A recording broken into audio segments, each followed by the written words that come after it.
Rice and fall of CSK are beloved franchise பேசுவோமா? இத பத்தி நீ ஏன் பேசுற? நீ என்ன பெரிய அனலிஸ்ட்டா? அப்படின்னு கேட்டீங்கன்னா, அப்படிதான்டா பேசுவேன். அப்படிதான் பேசுவேன். இவனுங்களால பாதிக்கப்பட்டவன் நான் தானே! அவனுங்களுக்கு என்ன மேட்ச் ஃபீய வாங்கிட்டு ஜம்முனு போய் உட்காந்துக்கிறாங்க. ஆக்சுவலா இவங்கள நான் மட்டும் இல்ல, ஒவ்வொரு ஃபேன்ஸ்க்கும் இத பத்தி பேசுறக்கு எல்லா உரிமையும் இருக்கு. எங்கருந்து ஆரம்பிக்கலாம்? எப்பயும் போல நம்ம கேப்டன் சார் கிட்ட இருந்தே ஆரம்பிக்கலாம். 2008ல இருந்து ஒரு பயங்கரமான லெகசிய வந்து கேரி பண்ணிட்டு, எம்.எஸ். தோனி அஸ் கேப்டன் நம்மள வந்து மீம்ஸ்லலாம் பார்க்குற மாரி அது என்னமோ உண்மதான். நம்மள வந்து ஏமாத்திட்டு இருந்திருக்காரு. லைக் பிளே ஆஃப் போறதும், கப் அடிக்கிறதும் ஈஸி அப்படின்னு சொல்லி. இப்படி ஒரு மேனேஜ்மெண்ட், இப்படி ஒரு இன்ஜுரி மேனேஜ்மெண்ட் டீமு, இப்படி ஒரு ஸ்டாஃப்ஸ் இவங்கள வச்சுட்டு 5 கப் அடிச்சிருக்காரு. எல்லாத்துலயும் கன்சிஸ்டன்ட்டா வந்து பிளே ஆஃப்ஸ் வந்து போயிருக்காங்க அப்படிங்கிறப்போ, நமக்கு இப்ப தான் தெரியுது how great Dhoni is. Dhoni தான். தல தான். அதுல எந்த சந்தேகமும் இல்ல. ருத்துராஜ வந்து இங்க யாரும் வந்து தோனியோட ஷூஸ்ல வந்து நம்ம அவர வச்சு பார்க்கல. தோனி அளவுக்கு அவர் வந்து கேப்டன்ஷிப் பண்ணணுங்கிறதையும் எதிர்பார்க்கல. என்னன்னா, ஒரு பேசிக்கா ஃபேன்ஸுக்கு தெரிஞ்ச அந்த டாக்டிக்கல் மூவ்ஸ், அந்த டாக்டிக்கல் டெசிஷன்ஸ கூட சிஎஸ்கே மேனேஜ்மெண்ட்டோ, கோச்சோ, கேப்டனோ பண்ண மாட்றாங்க அப்படிங்கிறது தான். இதுக்கு ஒரு எக்ஸாம்பிள் ஒண்ணு எடுத்துக்கிட்டோம்னா, அகில் ஹுசேன வந்து ஒரு எக்ஸாம்பிளா எடுத்துக்கலாம். அகில் ஹுசேன் மும்பை மேட்ச்ல பயங்கரமா போட்டாப்ல. ஏதாவது ஒரு டீமு நல்லா விளையாடுற player. Man of the match வாங்குன பிளேயர். அவரால தான் அந்த மேட்ச்சே வந்து ஜெயிச்சாங்க. அவர வந்து அடுத்த மேட்ச் டிராப் பண்ணுவாங்களா? நம்ம டீம் பண்ணுவானுங்க. எல்லாம் இது மட்டும் இல்ல, எல்லாம் பண்ணுவாய்ங்க. அப்படி டிராப் பண்ணி, ஒரு ஒரு டாமினேட் பண்ணி ஜெயிச்ச ஒரு மேட்ச்சு. அதே டீமோட தான் தோனியா இருந்தா, அதே டீமோட தான் நெக்ஸ்ட் மேட்ச் போயிருப்பாரு. பட் இங்க என்னாச்சு அப்படின்னா, ஜெயிச்ச டீம காம்பினேஷன்ஸ வந்து சேஞ்ச் பண்ணி, திருப்பி கன்டினியூயஸ் லாஸ். இது எப்படி சொல்றது? மோசமான டீம் அப்படின்லாம் சொல்லவே முடியாது. கண்டிப்பா சொல்ல முடியாது. நம்ம ஸ்டார்ட்டிங்லயே ஆக்ஷன்லலாம் வந்து பவுலர் இல்ல. நம்ம இவருக்கெல்லாம் டெத் பவுலருக்கு இன்ஜுரி ஆயிடுச்சு. பத்திரானாவ விட்டுட்டோம். பவுலிங் ஃபில் பண்ண யாரும் இல்ல. அப்படின்னு சொல்லிட்டு இருக்கும்போது, ஒரு பவுலரும் ஸ்டெப் அப் பண்ணாங்க. ஒருத்தரும் தரமான பவுலிங், தி பெஸ்ட் பவுலிங் யூனிட்ன்னு சொல்லலாம். கண்டிப்பா சொல்லலாம். பிகாஸ் இவங்க மேல பண்ண இன்வெஸ்ட்மென்ட் கம்மி. ஒரு பவுலர்ஸோடைய பேஸ் பிரைஸ்ல தான் வாங்கியே போட்டிருக்கோம். அவங்க கிட்ட இருந்து இப்படி ஒரு சூப்பர்பான பெர்ஃபார்மன்ஸ். பேட்டிங் கொஞ்சம் சொதப்பாம அண்ட் பிளேயிங் 11 ஆர்டர்ஸ வந்து இந்த மாரி இஷ்டத்துக்கு மாத்தாம இருந்திருந்தா, கண்டிப்பா பிளே ஆஃப்ஸ் போயிருப்பாங்க. அதுல வந்து ஒரு மாற்று கருத்தே கிடையாது. புலம்புறது மட்டும்தாங்க வேல. என்ன பண்றது? கடைசியா இதுதான் ஒரே புலம்பல். இந்த மனுஷன் நம்மாளு தல மட்டும் ரிட்டயர்மெண்ட்ட வந்து அனௌன்ஸ் பண்ணிட்டாருன்னா, போதும். போய் பொழப்ப பார்க்கலான்ட்டு இருக்கேன். இன்னும் வந்து மேட்ச் பார்த்து ஒரு 2 மணி நேரம், 4 மணி நேரம்னு டைம் வேஸ்ட் பண்ணிட்டுருக்காம, ஆளாளுக்கு நம்ம பொழப்ப பார்த்துட்டு, இப்படி புலம்பாமையாவது இருக்கலாம். அண்ட் நம்பர் 2 என்னன்னா, கேப்டன்சி மட்டும் ருத்ராஜ்ட்ட பிரச்சனை இல்ல. அத விட கேப்டன்சி கூட ஓகே. கொஞ்சம் எண்ட்ல வந்து ஏதோ சமாளிச்சிட்டாருன்னு வைங்களேன்.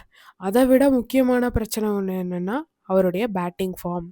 அன்ஷுல் கம்போஸ ஓப்பனிங் அனுப்பிச்சிருந்தீங்கன்னா, அவரு கூட வந்து ஒரு 150 பிளஸ் ஸ்ட்ரைக் ரேட்ல ஆடுவாரு. ஆரஞ்சு கேப்பே அடிச்சிருப்பாரு நம்மாளு. பட் ருத்ராஜ் வந்து சஞ்சுக்கு கரெக்ட்டான ஒரு சப்போர்ட் வந்து குடுக்கவே இல்ல. இவரு என்ன சொல்றது? நம்ம எதிர்பார்க்கறது ஒண்ணு, அவரு செய்யறது ஒண்ணா இருக்கு.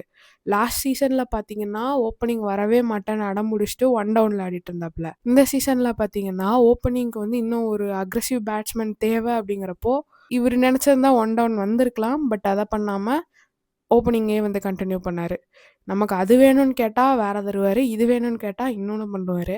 இதையே வந்து வாடிக்கையா வச்சிருக்காரு நம்ம கேப்டன் சார். சொல்லி ஒண்ணும் பிரயோஜனம் இல்ல. ஸ்டார் பாய் தான். இன்னுமே வந்து அவரு கம்பேக் குடுத்தா எல்லாரும் சந்தோஷப்படுவோம் தான்.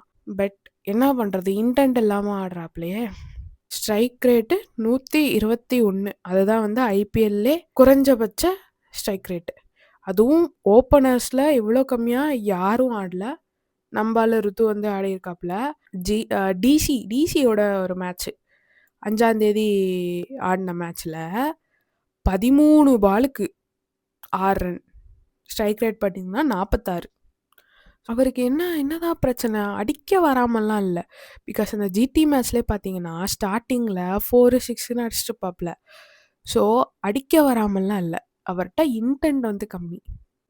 அவர் அடிக்கணும்னு நினைக்க மாட்றாரு. அவருக்கு என்னமோ அந்த கண்டிப்பா வந்து கேப்டன்சி பிரஷர் தான். நல்லா தெரியுது கேப்டன்சி பிரஷர் தான். பிகாஸ் கடைசி வரைக்கும் இருக்கணும். நம்ம வந்து இத வந்து ஃபினிஷ் பண்ணணும் அப்படின்லாம் ட்ரை பண்றாப்புல. முடிஞ்ச அளவுக்கு சிங்கிள ரொட்டேட் பண்ணி அடுத்த ஆளுக்கு குடுத்துட்டே இருக்காரு. ரிசல்ட் என்ன ஆயிருச்சுன்னா, ஒரு எண்ட்ல வந்து பிரஷர் பில்ட் ஆயி சஞ்சுவால ப்ராப்பரா பெர்ஃபார்ம் பண்ண முடியல.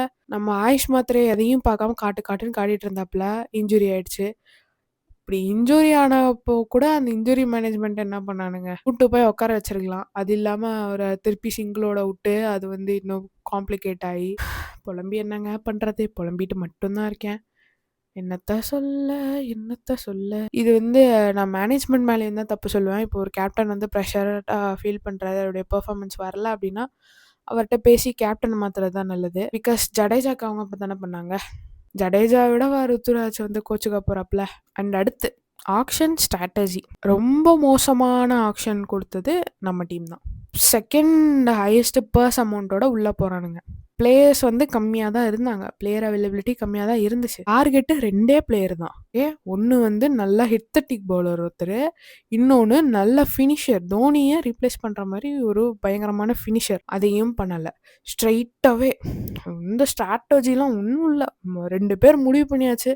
நீ அவங்களுக்கு எவ்வளோ ஆனாலும் 2 பேத்தையும் எடுத்தே ஆகணும்னு சொல்லி எடுத்தாச்சு. இதுக்கப்புறம் அவனுங்க மேல ப்ரெஷர போட்டு, அவனுங்களால நல்லா பெர்ஃபார்ம் பண்ண முடியாம போயி, பிரசாந்த் வீர ஜடேஜாவுக்கு லைக் டு லைக் ரீப்ளேஸ்மெண்ட்டா எடுத்தாங்க. கரெக்ட்டா? 4 ஓவர் குடுத்தாலும் நச்சுன்னு போட்டு குடுப்பாரு. பிரசாந்த் வீர எடுத்தீங்க. அட்லீஸ்ட் ஒரு 2 ஓவர் கூடவா குடுக்காம இருப்பீங்க? ஆல்ரவுண்டரா தானே எடுத்தீங்க. அதுக்கு தானே வந்து 14 இது செலவு பண்ணீங்க. பட் அவருக்கு பவுலிங் வந்து குடுக்கவே இல்ல. ஆக்ஷன்ல போய் பயங்கரமா சொதப்பிட்டு ஃபினிஷர் எடுக்காம வந்துர்றது. அதுக்கப்புறம் ஆல்ரெடி வந்து அவனே பாவம். ஃபுட் மூவ்மெண்ட்லாம் அவனுக்கு ஒண்ணும் இல்ல. கிடைச்ச பால வந்து போட்டு கடாசிட்டு இருந்தாப்ல.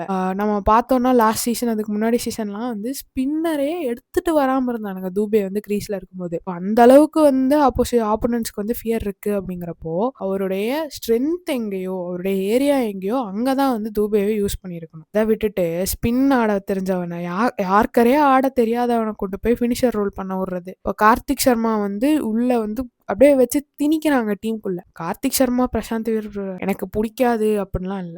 இவங்க வந்து ஆர்டர கொலாப்ஸ் பண்றது என்னலாம் ஆகுது அப்படின்னா, டெவால் பிரேவிஸ் வந்து அவருடைய ஃபார்ம் சுத்தமா இல்ல. டெவால் பிரேவிஸ் லாஸ்ட் சீசன்லாம் வந்து போட்டு பொளந்தாப்புல. நம்ம சிஎஸ்கேல இப்படி ஒரு பிளேயரான்னு சொல்லி பார்த்துட்டு இருந்தோம். ஸோ அவருடைய ஃபார்மையே முழுசா வந்து தொடச்சு எடுத்துட்டானுங்க. இந்த மாதிரி ஆக்ஷன்ல போய் பிளைண்டா ஏதாவது பண்ணிட்டு அத வந்து ஜஸ்டிஃபை பண்றதுக்கு இந்த மாதிரி திருப்பி திருப்பி மிஸ்டேக்ஸ் பண்ணிட்டே இருப்பாங்க.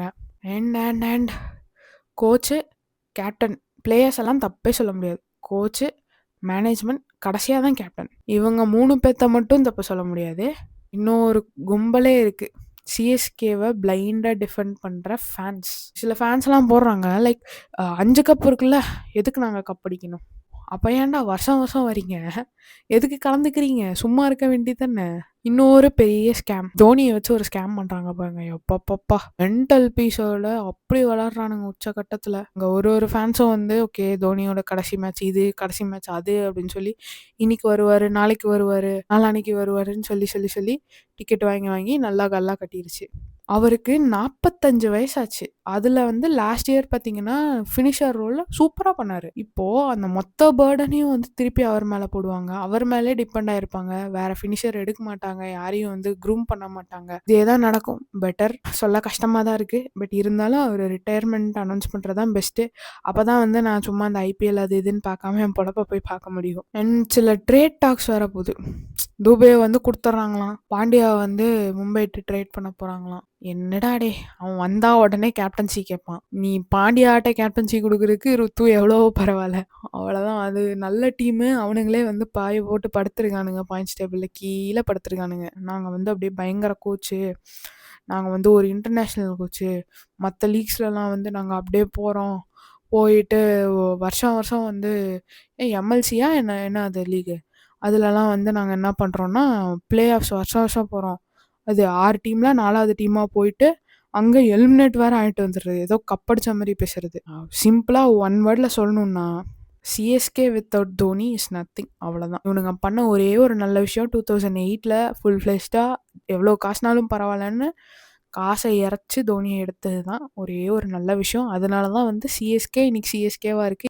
அடுத்து நெக்ஸ்ட் இயருக்கு என்ன பிளான் அப்படின்னு கேட்டிங்கன்னா, ஒரு பிளானும் இல்ல. இவனுங்க இதே மாரி தான் விளையாட போறானுங்க. அடுத்த மெகா ஆக்ஷன் வரைக்கும் கப்ப தொட்டு கூட பார்க்க முடியாது. பிளே ஆஃப் போலன்னு நெறைய பேர் கவலைப்பட்டுருக்காங்க. பிளே ஆஃப் போயிருந்தாலும் முதல்ல 3 டீமும் சேர்ந்து அடிச்சு வெளிய துரத்துற டீம் நம்மள்தா தான் இருக்கும். இப்ப எலிமினேட் ஆவறதும், பிளே ஆஃப் போயிட்டு எலிமினேட் ஆவறது எல்லாம் ஒரே கணக்கு தான். நாங்க வந்து சிஎஸ்கேவ பேக் பண்றோம். சிஎஸ்கே ஃபாரெவர், கம்பேக் சூப்பர் கிங்ஸ்ன்னு கம்பேக் எடிட்ஸ். ஆல்ரெடி 2 வருஷத்துக்கு முன்னாடி போட்ட கம்பேக் எடிட்ஸ்க்கே இன்னும் வந்து ஆன்சர்ஸ் காணோம். அதுக்குள்ள இந்த வருஷத்துக்கு கம்பேக் எடிட்ஸ் வந்து போட ஆரம்பிச்சாச்சு. இதுக்கெல்லாம் வந்து எப்ப நம்ம கம்பேக் குடுப்போம்? நிஜமா எடிட் போடாம நிஜமா எப்ப கம்பேக் குடுப்போம் அப்படிங்கிறது தெரியல. சில ஃபேன்ஸ் இருப்பாங்க. நாங்க வந்து லாயல் ஃபேன்ஸு. சிஎஸ்கே என்ன பண்ணாலும் நாங்க வந்து சப்போர்ட் பண்ணுவோம். ருத்ராஜ் வந்து எப்படி விளையாண்டாலும் நம்ம ருத்ராஜ், நம்ம கேப்டன், நம்ம பிளேயர். அவர் தான் வந்து பெஸ்ட் பிளேயர். அப்புறம் தூபே என்ன பண்ணாலும் ஆறுச்சாமி, ஆறுச்சாமி தான். Beast mode. இந்த மாரிலாம் நெறைய ஃபேன்ஸ் வந்து பேசுவாங்க. என்ன பொறுத்த வரைக்கும் லாயல்ட்டிங்கிறது எதுன்னா, யாரு டீமுக்காக அதிகமா உழைக்கிறாங்களோ, அவங்களுக்கு வந்து அ அவங்கள வந்து மதிச்சு, அவங்களுக்கு நெறையா எப்படி சொல்றது? அவங்கள வந்து நெறையா கோடி குடுத்து வாங்குறது தான் வந்து ஒரு லாயல்ட்டி அப்படின்னு சொல்லலாம். நீ நல்லா விளையாடுறீன்னா, உனக்கு நான் நல்லா நெறைய காசு குடுத்து ரிட்டர்ன் பண்ணுவேன். இதுதான் வந்து லாயல்ட்டி. இதுதான் வந்து கரெக்ட்டான ஒரு விஷயமா இருக்கும். பிகாஸ் அவங்களோட 100% குடுக்குற ஒவ்வொரு பிளேயர்ஸையும் பேக் பண்ணி தான் ஆகணும். மெகா ஆக்ஷன்ல கண்டிப்பா சிஎஸ்கே அத பண்ணுவாங்கன்னு நம்பி தான் ஆகணும். வேற என்ன பண்றது? நம்ப ஆளு இன்னைக்கு நாளைக்குன்ட்டு இருக்காரு. எனக்கு தெரிஞ்சு ஆகஸ்ட் 15 அன்னைக்கு ஒரு போஸ்ட்ட போட்டு முடிச்சு விட்டாலும் விட்டுருவாரு. பாப்போம். அன்னைக்கு இது ரிலேட்டடா கிரிக்கெட் ரிலேட்டடா அன்னைக்கு தான் நான் அடுத்த ஒரு வீடியோவோட வருவேன்னு நெனைக்கிறேன். அதுவரைக்கும் வாய்ப்பில்ல. இந்த புலம்பல இதோட முடிச்சுட்டு போய் பொழப்ப பார்க்கலான்ட்டு இருக்கேன். ஆள விடுங்கடா சாமி.